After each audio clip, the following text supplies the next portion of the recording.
football folk is doing. Last week they had Brady. This week they got Brady. We're literally doing it differently from everybody else. As a matter of fact, moving forward from this point on, I will not make reference to PFF. Ready to get into it? Yeah. All right.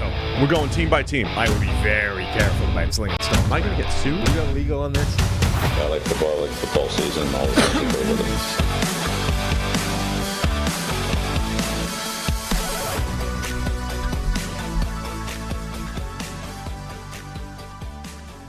No Thursday Night Football this week. I don't know what we even do here on a Friday morning when there's no Thursday Night Football to talk about. But Bradley Spielberger, my man, is going to help us navigate this treacherous and difficult time together. We'll find some things to talk about. And, of course, we have the boo-boo breakdown coming with our guy Vic later in the show to get some clarity on recent injuries and injuries that are relevant to this final week of the season. How's it going, Brad? Are you as lost and directionless as I am on this Friday morning? The first Thursday without a game in, 17 weeks here. But, I'm a 50-year-old trapped in a 29-year-old's body. So I went to bed early. I feel rested. I feel vivacious this morning because, God forbid I stay up till 11:30 to watch a Thursday Night Football game. I genuinely thought about throwing on basketball last night just to get the clip of Al Michaels, defeated, head down on the table, almost sleeping during the broadcast, to be able to tweet out, Al Michaels today with no Thursday Night Football, that kind of thing. I imagine Al's as lost as the rest of us. We lamented bad Thursday night games for weeks, and now here we are with no Thursday game, being like, man, I would kill for Carolina against Arizona, muddle through this ugly football, but no, we got nothing. So instead, we're going to talk about the Russell Wilson contract situation that we didn't get to last week that we were supposed to. What else are we going to talk about? Pro Bowl Snubs happened, and we're going to run through some of those, and then we will get to the boo-boo breakdown. But first, we got to talk about securing your family's financial future, starting with life insurance. Fabric by Gerber Life makes it quick, easy, and affordable to protect your family so you can get back to enjoying life. Fabric was designed by parents for parents to help you get a high-quality, surprisingly affordable term life insurance policy in less than 10 minutes. Fabric has flexible policies that fit your family and your budget with quality policies like $1 million in coverage for less than $1 a day. Get your personalized quote in just minutes and then apply when it's convenient for you. It's all online and on your schedule. You could go from start to covered in less than 10 minutes with no health exam required. Join the thousands of parents who trust Fabric to protect their family. Apply today in minutes at meetfabric.com/PFFNFL. That's meetfabric.com/PFFNFL. MEET fabric.com/PFFNFL. Policies issued by Western Southern Life Insurance Company, not available in certain states. Prices subject to underwriting and health questions. All right, Brad, let's get into the Russell Wilson situation. First off, let's start with the highest level of, is it the right call to just cut bait and say the Russ thing isn't going to work, we're going in a different direction? Because whatever the performance has been this year, it's been wildly better than it was a year ago, and I think generally moving in the right direction. I don't know that you would look at this version of Russell Wilson and say, there's no way I can make this work. This is a complete train wreck. I got to get rid of this guy, knowing that it's going to be extremely painful from a salary cap standpoint, and we have to go in a different direction. I mean, I know there's all kinds of crazy box score comparisons out there with Russell Wilson and Patrick Mahomes and all this kind of stuff, but just high level, immediate take, is this even the right call?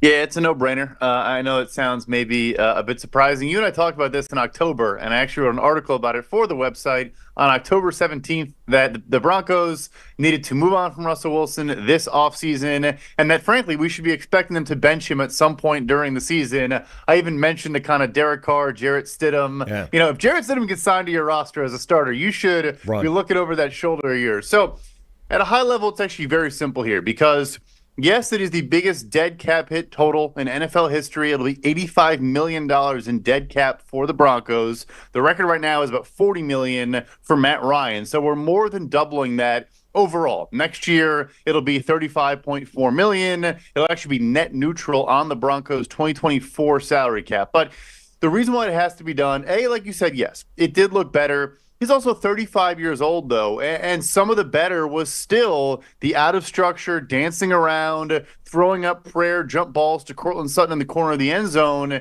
That is not a repeatable thing when you're 25, much less 35. And then Secondly, if they waited beyond the date that everyone's talking about now, a couple days into the 2024 league year in March, they'd kick in a $37 million fully guaranteed salary for 2025. When Russ would be 37 years old. And so the dead cap would actually be larger. It'd be $86 million if they waited a year, let him play in 2024, and then did the same thing. It'd be more of a financial penalty. So it looks horrible. I get it. It might cause people to lose their jobs, and that's unfortunate, whatever, yada, yada. It has to be done.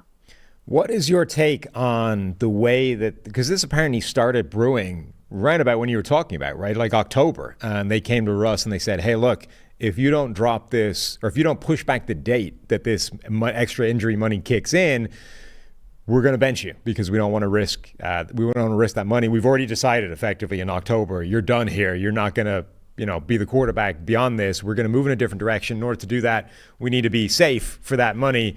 So they effectively tried to strong arm him into moving away from that clause in his contract with the threat of benching him if it didn't happen. Evidently, Russ got the NFLPA involved. The whole thing dragged on until eventually, last week, effectively, they sat him down. What is your read on, because I read a thing about from Andrew Brandt, who is a former Packers executive, writes a lot about the sort of business side of the NFL. And he was basically like, look, we know the NFL is a business. I had to talk to players all the time with uncomfortable requests and essentially threaten them to, hey, take a pay cut or we'll cut you. And I had to be willing to do that. That's part of the business. What's your read on how, dirty or otherwise that was as a request? Because it is interesting to me that the NFLPA got involved. So it's not like it's just, standard routine, take a pay cut or we cut you. Clearly something here was at least skirting the line, if not directly over it. Yeah, unfortunately, I think it is just a reality of the NFL. I mean, there's a bunch of different examples I could point to here. Even something that kind of grinds my gears every single offseason is there's something called the proven performance escalator, where a rookie contract player can earn an elevated salary in the fourth year of their deal.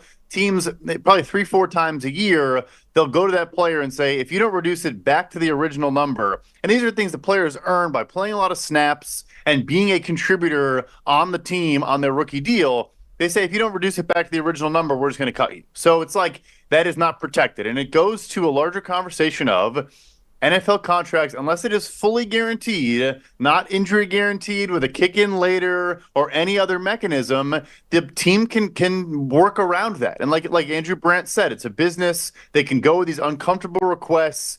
So look, I'm not going to say it's commonplace that things like this happen, but it's not the first time this has happened. And I think that the thing here is to threaten to say, like, hey, we're going to bench you immediately if you don't move this trigger date for a future guarantee because we don't want you to get hurt and then lock us into that $37 million I mentioned. You probably don't see it that often where it's a legit threat kind of holding it over and saying you're going to stop playing tomorrow unless you do this. But that's the obvious, they don't need to say that. That's the obvious outcome. If this doesn't happen, we are not comfortable taking the risk of if you tear your ACL and can't pass a physical on March 20th of 2024, we're going to have to bench you. So whether it was explicitly said or not, it's obvious what the implication is. I don't know. Look, I'm pro player. I don't like to see it. It sucks. The guy signs a contract. He's supposed to get this money. It happens all the time. Unfortunately, it's why there needs to be more and more of a push for guarantees in later years, and also not just vested guarantees, but fully guaranteed dollars in later years of contracts. Otherwise, the door is open for moves like this to happen. One of the takeaways from Brandt's article was that he thinks the Broncos look kind of toothless in this because they obviously threatened that, hey, drop the thing, otherwise we bench you. And then 2 months went by before they actually did it. Now, was that simply because the NFLPA got involved and it became a legal wrangle? Or did they actually bluff, get called on it, and then not have the guts to pull the trigger until 2 weeks before the end of the season? Interesting, because unfortunately, the gray area of you could just say, hey, we don't like what we see. We need a spark, kind of like the messaging you got after the fact. You can always say that, and who can deny it? And the funny part is when they went to him, I know some stats look good, but I thought he wasn't good the first 6 weeks of the season. I thought he was good against like Buffalo, Kansas City, like some of those games where you saw some of those highlight plays from him, limiting the negatives. I do think a lot of it was Sean Payton just kind of neutering is probably a bit of a strong word, but I mean they didn't let him do anything for like half the time they were playing. Yeah. So it was kind of funny how the timing went out, but they can bench him whenever they want and like we don't see what we like. We want to go a different direction. Whatever the case may be, it was interesting how they waited. Was that giving themselves plausible deniability, waiting for a bad game, things of that nature? I don't really think so. But yeah, whenever the union gets involved, it probably does, spark some larger issue. But anyway, maybe, so fully guaranteed, by the way, means guaranteed for skill, injury, and cap. And injury guaranteed usually just means for injury. Maybe there's a mechanism here if it was, skill and injury and not cap. Like you can, it's not really common, but you can do different things like that. Skill obviously means like we just don't think you're good enough for what we're paying you. And that is obviously the bucket we're falling into here. Cap is we can't afford it. We don't think it's worth paying you because of, our cap implications, whatever. Long answer short, though, you as a team have the directive to just say we don't like what we're seeing. We want to go a different direction. Like and I think that was arguable with Russell Wilson pretty much the entirety of the year. And I think the earlier they made that call, I mean, if they did it, like the earlier this season they make the call, the easier it is to defend. It actually got harder the longer they waited. I don't quite understand what was happening there if it wasn't simply waiting for the NFLPA and whatever negotiations were taking place behind the scene to resolve themselves, because the start to the season, at least record-wise, was horrendous. They had a much easier argument to make then than like when they did it. So the timing is certainly very weird. Now let's sort of the two other areas I want to talk about. Number one, the state that it leaves Denver in and what their options are, because that's the fascinating other side of this. Like when the Raiders moved on from Derek Carr, again, it made a lot of sense. Okay, I get entirely why you would say, I've had enough of the Derek Carr train. We're jumping off. We're going in a different direction. The problem was the direction they then went. Like they jumped off the train and didn't find another one.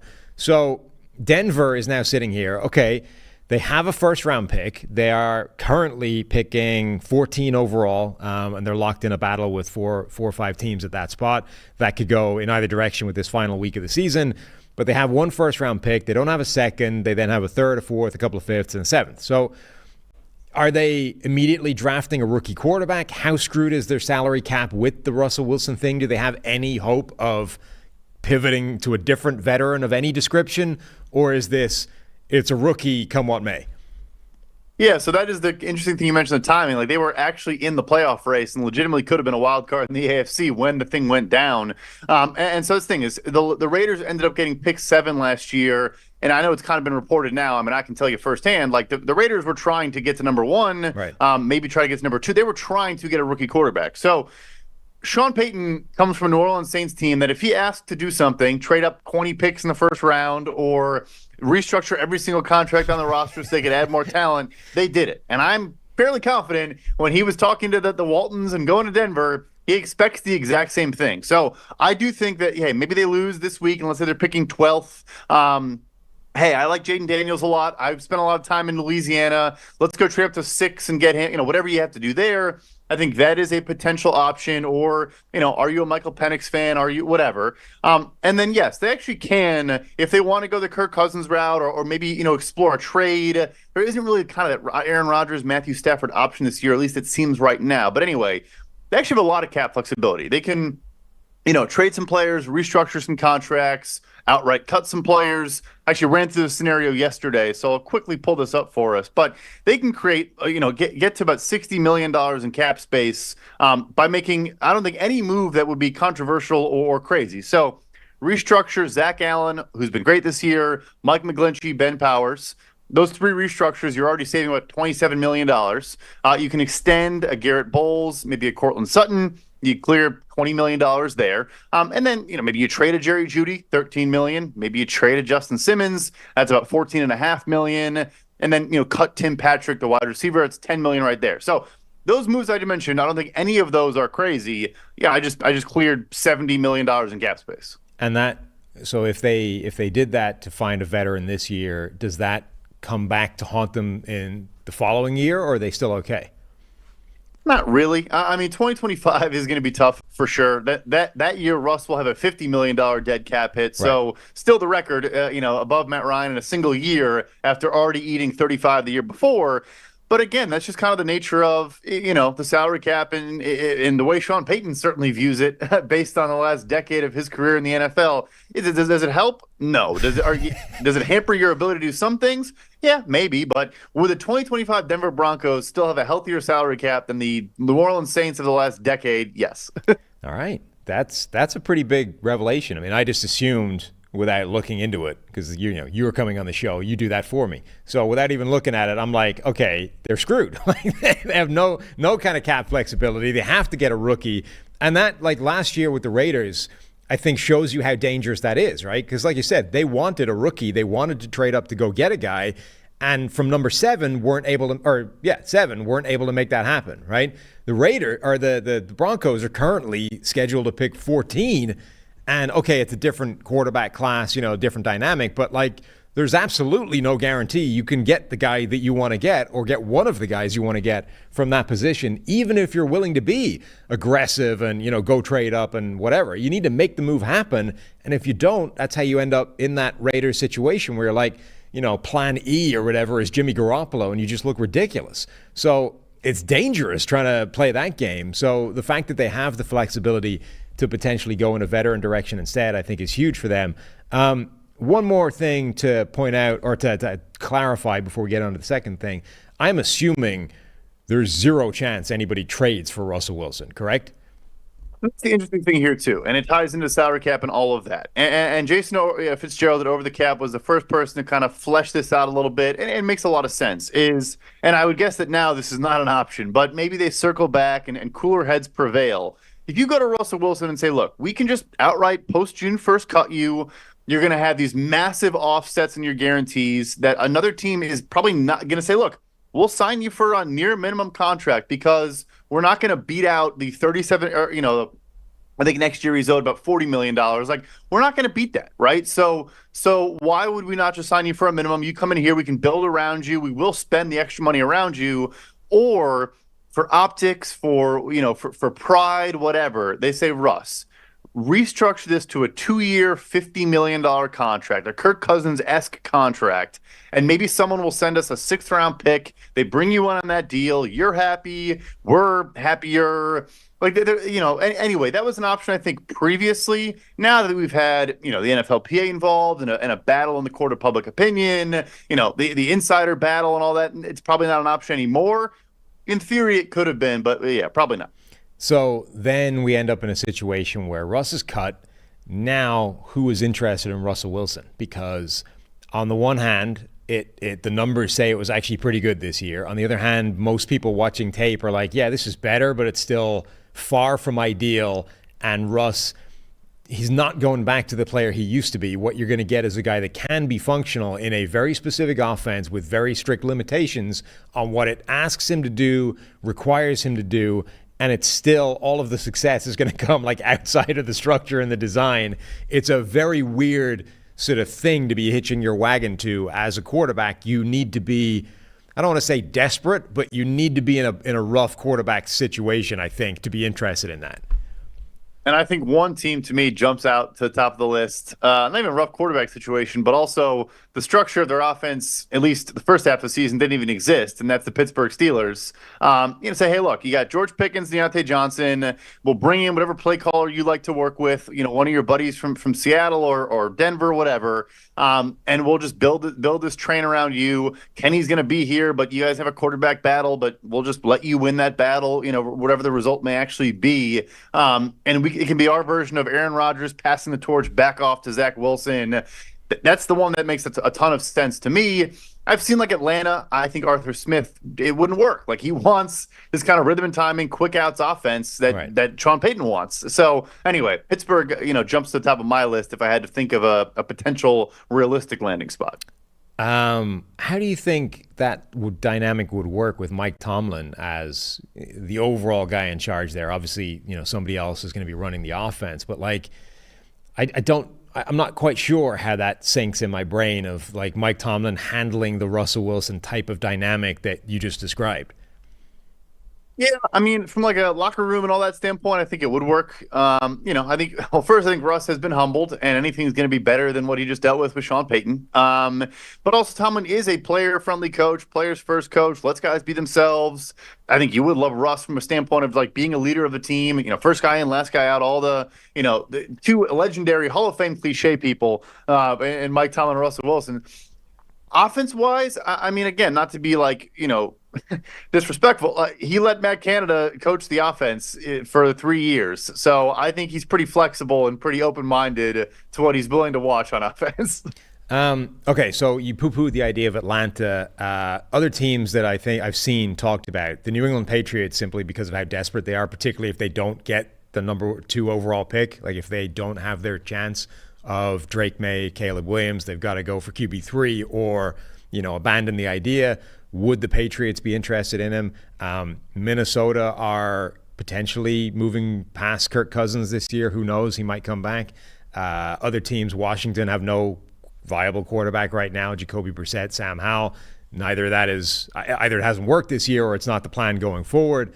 Anybody else that jumps out as a potential option? Yeah, and I think Russ is, it matters here. I believe it's been reported that he denied a trade to Washington in the first place. So, is he willing to go there? Is probably a variable. I mean, I guess if I was really grasping at straws, maybe Daniel Jones's knee is in a certain spot. I do think that the flexibility contractually with Russ makes it very interesting. If that's not an element.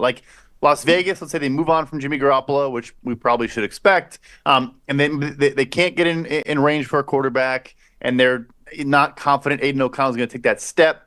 Maybe they get in the mix. It's a flashy name. Mark Davis likes all that. I guess I'll throw that in there. But, yeah, it's not the shortest list in the world, but it's not the longest list either. Vegas would be an interesting team. Ironically, they're almost in the same situation now as they were a year ago, having failed last time to find the quarterback. So they're actually – Aiden O'Connell, I guess, is flash, but I doubt very much whether they could be comfortable going with Aiden O'Connell as plan A going into next year. If just because, I think a guy like Sam Howell this year probably hurts Aiden O'Connell's chances of being given the same opportunity next year, right? Washington just tried this. It crapped out. We're not going to give it a go. We're going to go in a different direction. If he develops on the sideline, cool, but we're not going to go with him as plan A.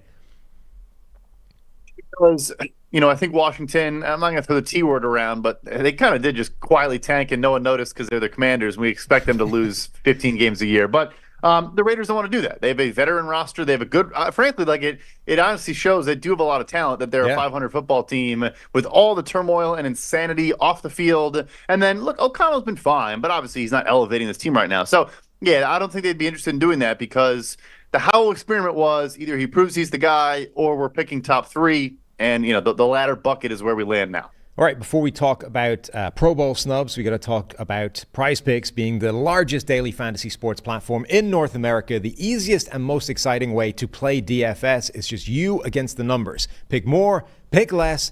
It's that easy. Instead of battling thousands of other players, including pros and sharks, you pick more than or less than on 2 to 6 player stat projections and watch the winnings roll in. Or if you're Eli, you do it and then watch one of them screw you and not win, which he's terming these days as a flex play win.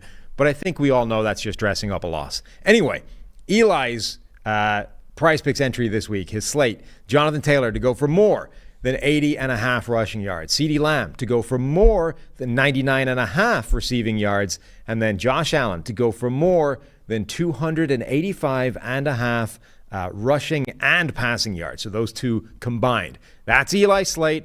He's putting it on the line, and we're not going to let him get away with claiming it's a flex play. He's going with it all the way. It's all in, all or nothing, and we'll see whether he gets this one or not. You can play alongside Eli or some of Prize Picks' favorite players like rapper Meek Mill and comedian Andrew Schultz. You can find them in the community plays under the promos tab of the app to view entries from some of the biggest names in the Prize Picks community each week. You don't find Eli's there, but you find Eli's here on the podcast. Prize Picks even offers a reboot policy so that your entries stay in play even if one of your players gets injured. For football and basketball games, if you have a player that exits the game in the first half and does not return in the second, that player is rebooted. Prize Picks is the only daily fantasy sports platform with an injury insurance policy. Go to prizepicks.com/PFF NFL and use code PFF NFL for a first deposit match up to $100. That's prizepicks.com/PFF NFL and use code PFF NFL for a first deposit match up to $100. Remember, pick more, pick less. It's that easy. All right, Brad, Pro Bowl. It's been announced. The people still vote. And that means that the team is terrible. So there have been several Pro Bowl snubs. What is the biggest snub to you? Yeah, well, also I'm gonna shoehorn in a rant about the how important the Pro Bowl is to fifth-year options and stuff like that too. We'll get that later. The biggest one for me, I think, is Antoine Winfield. Also, this is where my job is funny. Like he probably should be replacing Budda Baker, and I get that's the name he kind of targeted. They share an agent, so I think it's kind of funny that like his dad is going after Budda Baker and like all these things, and it's like, hey, like it's all in the family. Let's relax here. But to me, it is Antoine Winfield. I mean, I think he has been just remarkably dynamic in all three facets of football play.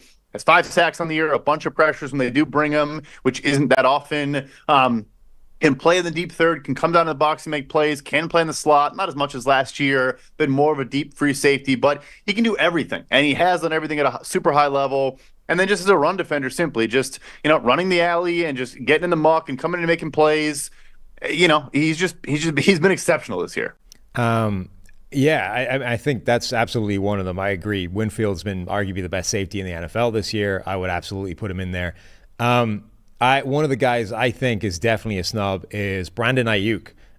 Maybe kind of gets forgotten about in that ridiculous 49ers offense with George Kittle and Deebo Samuel and Christian McCaffrey. But Brandon Ayuk has the second highest PFF grade amongst receivers this year. Only Tyreek Hill has a better grade than him. He's averaging over 18 yards per catch. He's got 1,300 yards. Brandon Ayuk has been an absolute monster for the 49ers and is completely overlooked, apparently.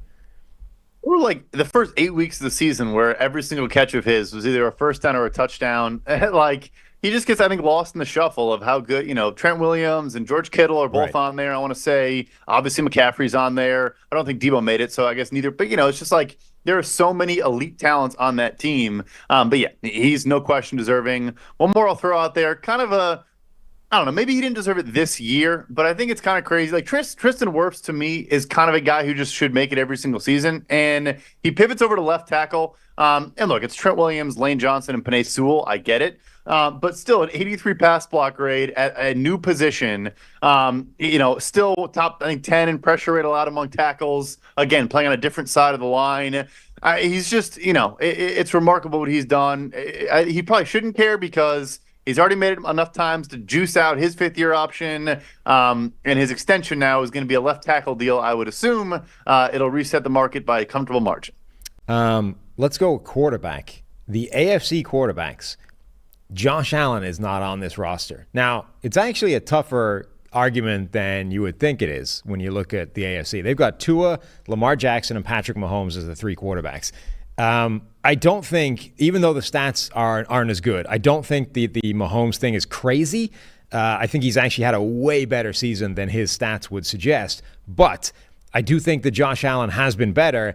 And I think in particular, when you factor in that absolute stinker that Mahomes had against Vegas recently, that really dragged his grade down. And I think made it a clear victory in Josh Allen's favor as opposed to one that maybe you would err slightly in the Josh Allen direction. Like I think that was effectively the game that Josh Allen had in week 1 that finally sort of averaged him out, and Mahomes got dragged way down. So Josh Allen not being on the roster, I think, is a mistake.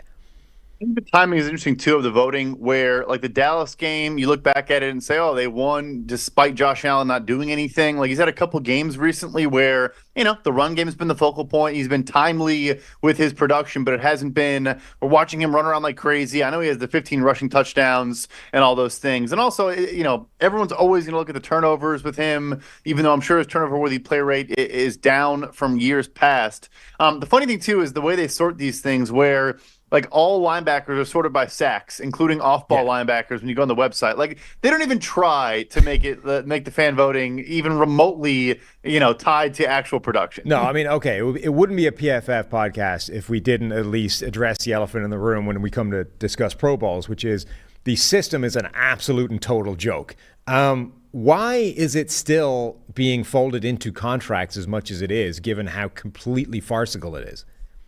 That's the thing that's crazy to me. I mean, this is a new development in the most recent CBA where these fifth-year options for first-round picks can get elevated based on Pro Bowls. And it's a massive, massive jump. And there were some guys that got, a sizable bump. I mentioned Penei Sewell. His fifth-year option now should be about $3.5 million more than it would have been coming into this year. So that's awesome for him. Guys like Pat Surtain, Micah Parsons, Jamar Chase have maxed it out. 2 Pro Bowls over the first 3 years is the best you can do. But yeah, I mean, if you're a guy like, in a smaller market or you're not big into self-promotion or whatever the case may be, you're potentially losing out on several $1 million on this fifth-year option simply, for dumb reasons. I have no clue why the NFLPA would agree to this being a mechanism. And even look, I like the playtime escalator. I think it's smart to have some escalators and stuff like that. I get it.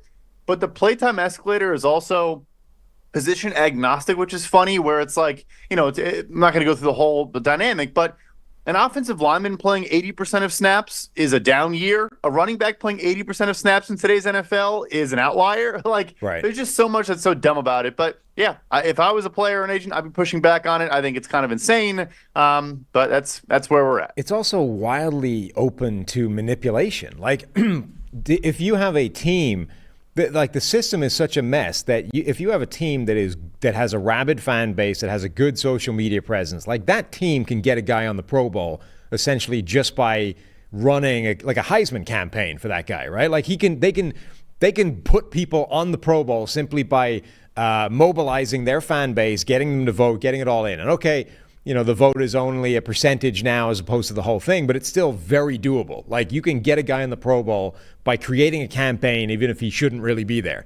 But that also means if you don't do that, you can have a guy not make the Pro Bowl simply by not pushing for it, right? And given that he might have a contract bonus attached to that, why would you? If you're a team and you have a guy who has a bonus attached to a Pro Bowl, hey, how about we not push the pedal to the metal with this guy's Pro Bowl Twitter campaign? Let's just back off a little bit and see what happens. It is funny. It depends probably on the GM in the building, though. I would tell you most GMs probably think me being able to say I've drafted X players that have made X Pro Bowls is worth infinitely more than I have to pay this guy a couple extra million. But no, I remember the first thing I said when this rule came out, the joke I made was I'm a Bears fan. I was like, all right, everybody vote for Jair Alexander for the Pro Bowl. Everybody vote for Rashawn Gary for the Pro Bowl. Let's cook the books in Green Bay a little bit. I mean, the fan vote I know is a small percentage, but it just is. It doesn't make a whole lot of sense. All Pro is always a better list. There are fewer players, so maybe you include second team. I don't know what you do, but I mean, again, it doesn't matter until 2031 anyway. But yeah, it's just another interesting decision by the NFLPA. Absolutely. One other player I want to talk about as being a snub, Bernhard Raimann, offensive tackle for the Colts. Really, really good second year, grading well in both facets of the game.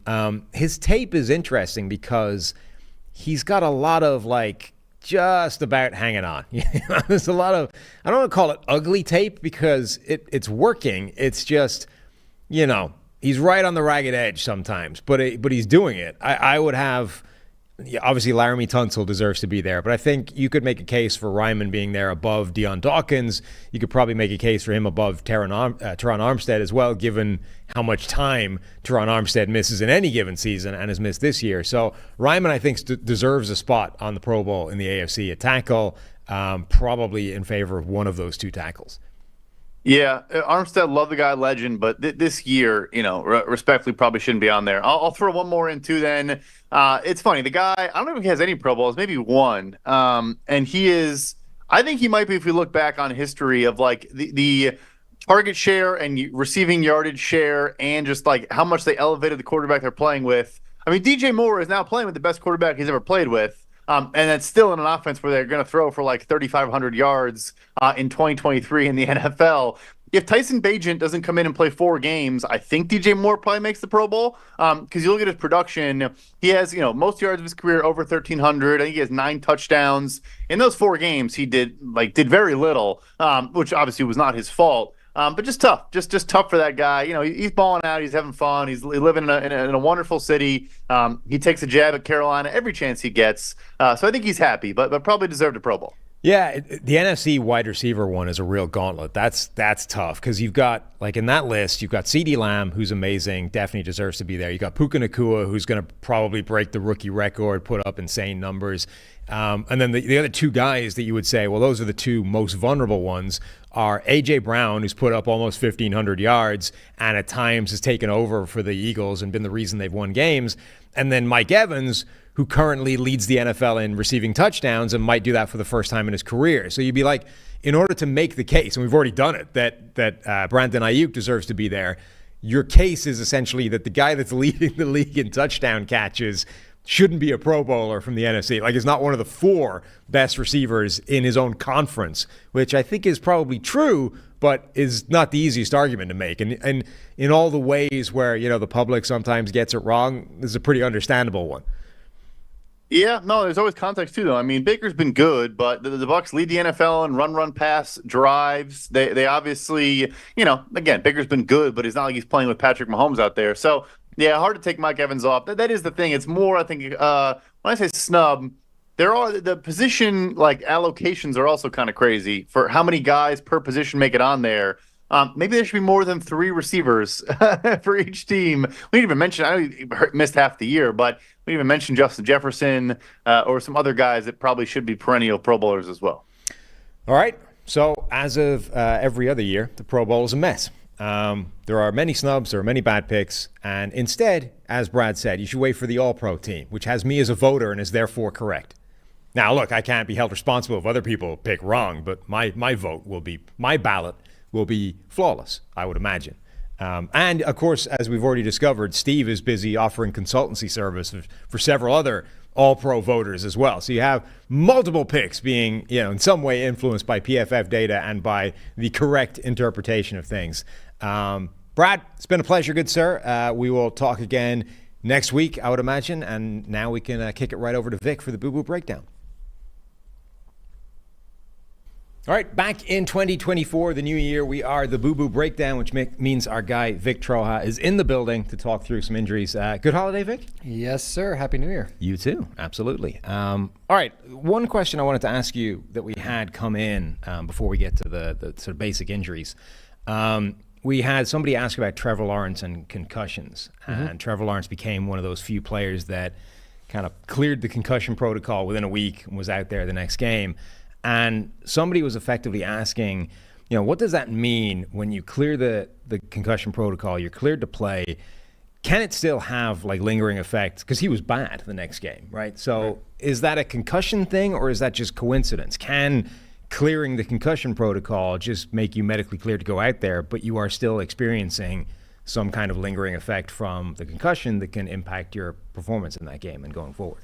The only thing that would actually, from the concussion standpoint, affect that can't be tested neurologically would be in the sense of your timing, reaction, cognitive thinking through things. But in order for him to be cleared to play, he not only has to go through the final stage of protocol, which is symptom-free, full practice, going through drills, going through activity, and he has to be cleared from an independent neurologist, not associated with the team. Those two things have to check out to where you're saying you don't have symptoms to light, you don't have headaches, you don't have nauseousness or dizziness. All of those things can be cleared. You really can't test a ton on okay, what's your reaction time? We need a pre and post concussion S2 test to get some kind of idea. Yeah, assuming those are static, one game, one test to the next. Right. The thing that you see though is they do test for cognitive and memory loss and cognitive dysfunction, but at a point where somebody's able to actually run through a practice, well, that's not really a concern of theirs. So yeah, it can have an impact in that way. The other thing is that you just can't even put a number on is what did it do to have him sit out of practice going through the protocol versus getting in a full week of practice. So there is kind of a gray area there where you can't really understand.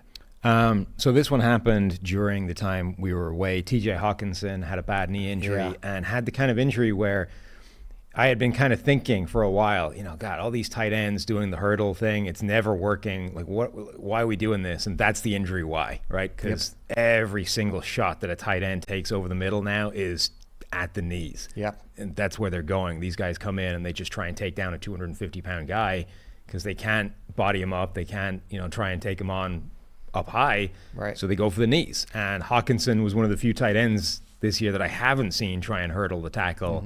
And paid for it with his knee. Yeah, and unfortunately, it was one of those where you probably looked at and said, "This is bound to happen," right? You can't go at a player high really anymore, especially across the middle. Like it's bound to get a flag. When he got hit, you knew instantly that there was some severe damage there. So he has his ACL and MCL. So there's kind of some concern there. Generally speaking, like the rule of thumb is ACL 9-month timeline, right? Well, that's timeline from surgery, not from injury. So he still hasn't had surgery yet because of all of the swelling that's associated with his knee. They want to give it a week, 2, maybe even 3 weeks to get down. And then when you have an MCL associated with an ACL tear, when that repair comes, it delays it. And the reason is because you can't be as aggressive with range of motion on the knee, and you can't be aggressive with load bearing on the knee when the MCL is involved. So we're looking at like 9 months plus for him. I wouldn't be surprised if it's like week 5 next year, week 6 that he gets back. It's just unfortunate timing. Right, because we're so late in the season. Exactly. When you, particularly for a big guy like him, I'm assuming that doesn't help. But when you have ACL, MCL injury, and you've got to wait 2 weeks, 3 weeks before surgery, what state is he in right now? Is he on one of those kind of knee scooter things? Is he on crutches? Is he in a chair? Like what is he dealing with? So he's likely in crutches and has one of those massive braces that you'll see like full air cast things. Like clamps like up and down between his shin and upper thigh, basically immobilizing him in any range of bending and side to side movement. And then he'll be like on crutches and he'll just be able to put pressure on his other leg. And like no weight on the bad one. Yeah, they don't want him to weight bear at all right now. For 3 weeks. He's also doing things therapeutically to get that swelling down to try to expedite this process because sooner surgery means sooner return. Yeah. Devontae Smith is now dealing with an ankle injury, which doesn't sound like it's going to be keeping him out in any extended period of time. And it was termed, I think it was one of those, the mild ankle injury. Yeah. And not considered a high ankle. Yeah. Well, I actually kind of wanted to give an example of when you're a wide receiver and you're blocking. This is why it's so important to win your block. I mean, take away Pickens' excuse to not block at all. But like, this is why it's so important, is because if you're losing a block at a wide receiver, you're getting pushed back, your feet are planted.